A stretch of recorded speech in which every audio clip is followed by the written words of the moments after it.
Memory is your brain holding on to information that it thinks it will be useful for your life later on. And this is tricky because your brain actually gets a lot of information from the environment all the time. Imagine all the reels that you scroll through, all the conversations that you have, your brain has to constantly decide what to remember and what to throw away. What if the real secret to learning faster and remembering more isn't about working harder? Because let's face it, we all feel the weight of information overload. Whether you're prepping for a big meeting, diving into a new skill, or just chasing your curiosity, the challenge is the same. How do you make information stick without feeling swamped? Today, we'll discover a simple, science-backed system that turns fleeting facts into lasting knowledge. A framework grounded in neuroscience, designed to help you learn smarter, not harder. Think about the last time you met someone new. They told you their name, and 30 seconds later, it was gone. Frustrating, right? You couldn't remember it, and then you were feeling ashamed, and you couldn't even call that person anymore, other than, "Hello, my friend." Well, that's not a flaw in your brain.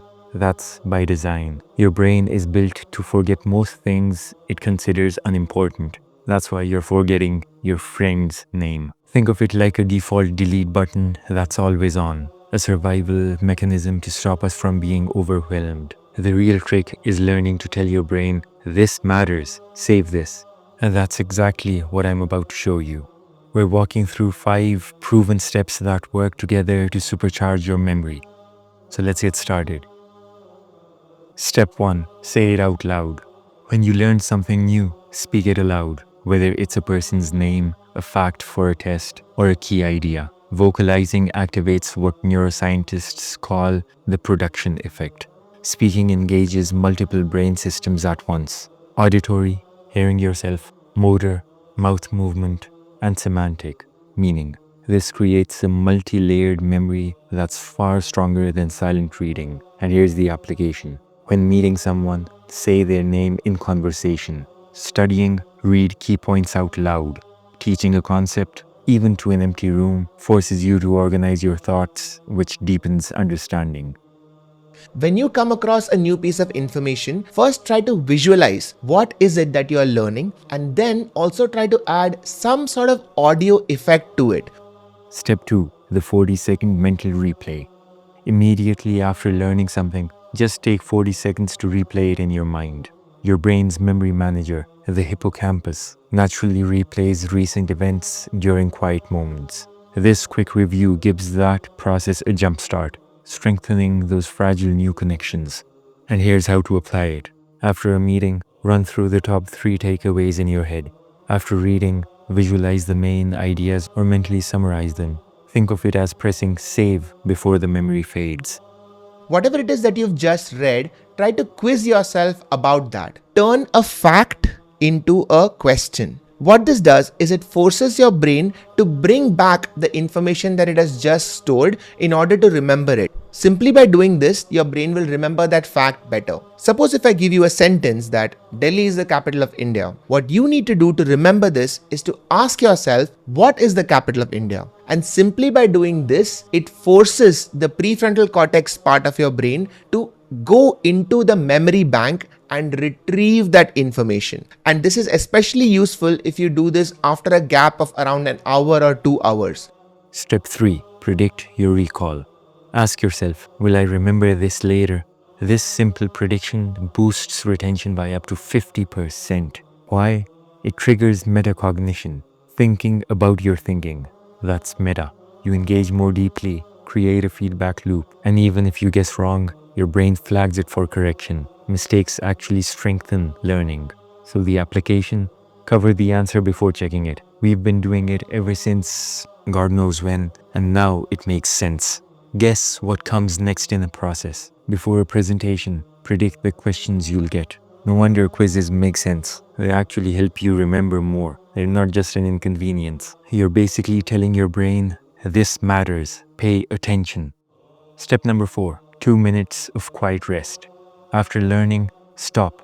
No phone, no emails, no distractions. Just 2 minutes of quiet wakefulness. This activates your brain's default mode network, a system linked to replaying and integrating memories. Research shows people remember 20 to 30% more after a short rest compared to jumping straight into the next task. The application: after a study session, presentation, or meeting, close your eyes for 2 minutes. Give your brain space to lock it in.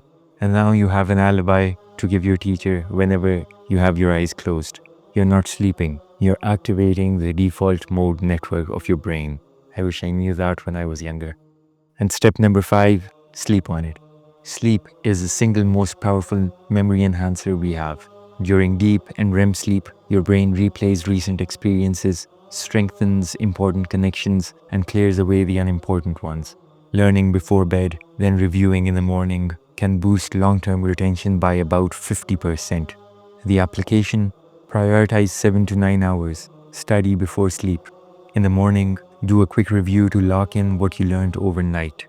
Small rests are important while studying itself because, as I told you, attention can wax and wane. So every 20 to 30 minutes, it's important to give your brain a few minutes of rest. And just as important is major rest at the end of the day, because sleep is where memory is consolidated. All the information that you've read in the day, for your brain to be able to store it efficiently, you need sleep.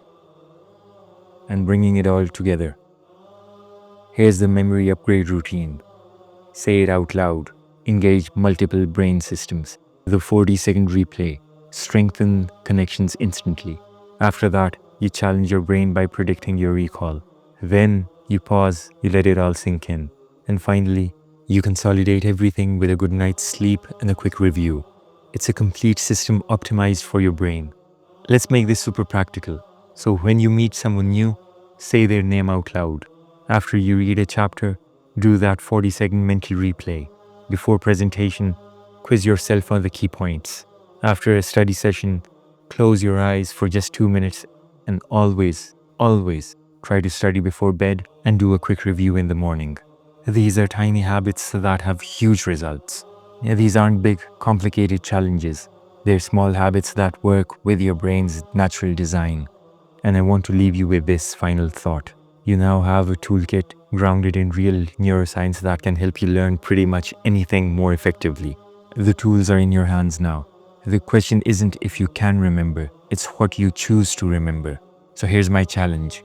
Pick just one of these techniques and commit to it for the next week. Watch how it changes what you retain. And imagine what happens when you layer all 5. Your brain is capable of far more than you think. Let's start proving it. What's the first thing you're going to use this on? And if you liked this, click here next.